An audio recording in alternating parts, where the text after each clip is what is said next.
नमस्कार। Super India news TV में आपका स्वागत है। मैं हूं राजेश आर्य। आइए देखते हैं आज का विशेष समाचार। इतिहास पर सस्ती राजनीति, मुगल साम्राज्य का केंद्रीय विचार, मजहबी श्रेष्ठता और हिंदुओं के अपमान की व्यथा कथा है। आखिर इसके महिमा मंडन का क्या तुक है? वास्तविक इतिहास बोध राष्ट्र की विशेष शक्ति होता है। सच्चा इतिहास बोध राष्ट्र बोध जगाता है। बच्चों को वास्तविक इतिहास बोध की शिक्षा देना राष्ट्र राज्य का कर्तव्य है। राष्ट्रीय शैक्षिक अनुसंधान एवं प्रशिक्षण परिषद यानी NCERT ने सम्यक विचार के बाद 10वीं, 11वीं और 12वीं कक्षा के लिए इतिहास की पुस्तकों का पाठ्यक्रम संशोधित किया है। इस पर विवाद हो गया।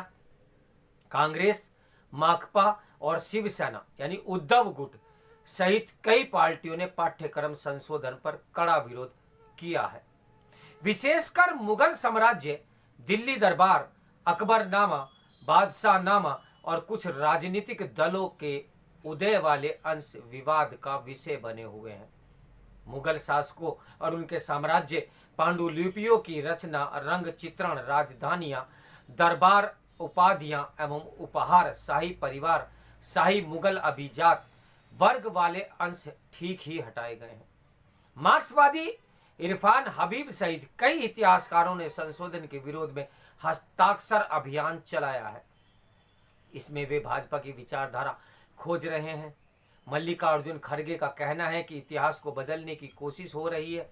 सच और झूठ को सच बताया जा रहा है। सपा सांसद शफीकुर रहमान बर्फ उर्फ कपिल सिंबल भी विरोध जता चुके हैं। माकपा नेता सीताराम येचुरी ने भी NCERT के निर्णय को सांप्रदायिक बताया है।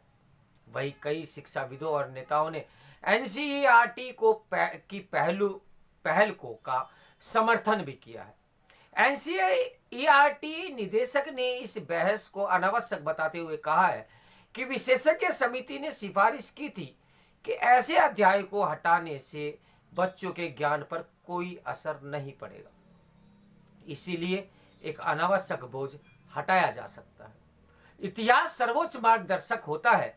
विकृत इतिहास पराक्रमी राष्ट्र के लिए क्षतिकारक होता है। देश में इतिहास के प्रतिष्ठित नायकों की उपेक्षा की बात होती रही है। सुहेल देव और मार्तंड वर्मा जैसे प्रेरक व्यक्तित्व इतिहास से बाहर हैं। भारतवासियों पर इतिहास की उपेक्षा के आरोप लगाए जाते रहे हैं। अल बरूनी ने कहा था कि हिंदू घटनाओं के ऐतिहासिक क्रम पर ध्यान नहीं देते। वे अपने सम्राटों के कालक्रमानुसार वर्णन में लापरवाही हैं। इसी तरह एल्फिस्टन को सिकंदर के पहले किसी भी घटना का निश्चित समय दिखाई नहीं पड़ता। हालांकि सत्य इतर है। भारत में इतिहास संकलन यूरोप से भिन्न है। गांधी जी भी राजाओं के विवरण को सच्चा इतिहास नहीं मानते थे। उन्होंने हिंद स्वराज्य में लिखा, इतिहास जिस अंग्रेजी शब्द हिस्ट्री का अनुवाद है और जिस शब्द का अर्थ बादशाहों या राजाओं की तवारीख होता है, हिस्ट्री में दुनिया के कोलाहल की ही कहानी है। राजा लोग कैसे खेलते थे, कैसे बैर करते, यह सब हिस्ट्री में मिलता है। यह सही नहीं है कि भारत के लोग इतिहास की उपेक्षा करते थे। देश में इतिहास संकलन की अपनी परंपरा रही है। अमरकोश के अनुसार इतिहास का नाम पुनरावर्त था। विश्वामित्र ने श्री राम को पुरावर्त सुनाया था। बच्चे भारत का भविष्य है, उन्हें विरूपित इतिहास पढ़ाना खतरनाक है। इतिहास के पाठों की रचना सतर्कता पूर्वक की जानी चाहिए। NCERT का निर्णय इस दृष्टि से बहुत महत्वपूर्ण है।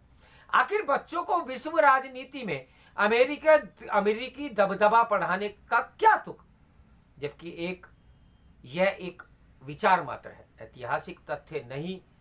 कथित हिंदू चरमपंथियों की गांधी के प्रति नफरत भी एक कल्पना है। उन्हें हटाना सर्वदा उचित है। बेशक भारत में विविध राजनीतिक विचारधाराएं हैं, सबको अपनी विचारधारा के अनुसार लोकमत बनाने का भी अधिकार है, लेकिन अपने मन का इतिहास गढ़ना और पढ़ाना अनुचित है। वामपंथी इतिहासकारों ने इतिहास का विरूपण किया है। वैसे भी एनसीईआरटी का यह कदम पहला नहीं है। वर्ष 2002 में भी इतिहास की विषय वस्तु को लेकर राजनीतिक आरोप लगे हैं। उस समय केंद्र सरकार पर शिक्षा और इतिहास के भगवाकरण का आरोप भी लगाया गया था। संप्रति मुगल साम्राज्य के अंश हटाने को लेकर बड़ी आक्रामकता है। वस्तुतः मुगल साम्राज्य का केंद्रीय विचार मजहबी श्रेष्ठता और हिंदुओं के अपमान की व्यथा कथा है। आखिर इसके महिमा मंडन का क्या तुक है? बाबर श्री राम जन्मभूमि मंदिर ध्वंस के मुख्य अभियुक्त हैं। अपवाद छोड़कर मुगल साम्राज्य के कालखंड में हिंदू तीर्थ यात्राओं पर भी टैक्स था।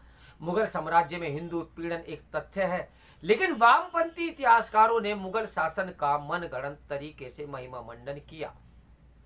औरंगजेब घोर सांप्रदायिक उत्पीड़क एवं अत्याचारी था। डॉक्टर राधाकृष्णन ने धर्म और समाज और में औरंगजेब द्वारा अपने अध्यापक को लिखे पत्र का उल्लेख किया है। उन्होंने कहा कि तुमने वस्तुओं के संबंध में अनेक अव्यक्त प्रश्न समझाए, इनका मानव समाज के लिए कोई उपयोग नहीं। तुमने यह समझाने की चेष्टा नहीं की कि शहर पर घेरा कैसे डाला जाता है और सेना को कैसे व्यवस्थित किया जाता है। यह पत्र औरंगजेब की हिंसक मनोदशा प्रकट करता है। उसने अपने सगे भाई दारा शिकोह की हत्या कराई। शिकोह की गलती यही थी कि वह भारतीय दर्शन और वेदांत के प्रति उत्सुक था। इतिहास और वर्तमान का संबंध अविभाज्य है। हम इतिहास के प्रेरक अनुभवों से शक्ति अर्जित करते हैं, भूलों से सीखते हैं। इतिहास सहित सभी विषयों का पुनरीक्षण आवश्यक है। एनसीईआरटी वही कर रही है। वह हर साल पाठ्यक्रम की समीक्षा करती है। अन्य विषयों के पाठ्यक्रमों में भी संशोधन हुआ है। अगर मुगलों को लेकर बहुत हाय तोबा है, इतिहास के संशोधन का सीधा संबंध बच्चों के भविष्य से जुड़ा है। मूलभूत प्रश्न है कि बच्चे क्या पढ़ें और क्यों पढ़ें। उन्हें सही इतिहास पढ़ाया जाना चाहिए। इससे वे अपने भविष्य का ज्ञानवान और समृद्ध बनाएंगे। वे राष्ट्र के आधारभूत तथ्यों से परिचित होंगे, राष्ट्र निर्माण का कार्य करेंगे। फर्जी और मनगढ़ंत तथ्यों के आधार पर इतिहास लेखन देश के लिए हानिकारक है। आर्यों को विदेशी बताना भी ऐसे ही तो एक तथ्य है। इस पर भी विचार की दरकार है। इतिहास राष्ट्र का मार्गदर्शी होता है, लेकिन उसका सत्य होना अनिवार्य है। विभिन्न राजनीतिक दल एनसीईआरटी के इस निर्णय को राजनीतिक स्वार्थ सिद्धि के लिए ही गलत बता रहे हैं। देखते हैं आखिर ये वामपंथी सोच आगे चल के करती क्या है। तो मेरे साथ बने रहें सुपर इंडिया न्यूज टीवी की ब्रेकिंग न्यूज के लिए। नमस्कार, मैं हूं राजेश आर्य।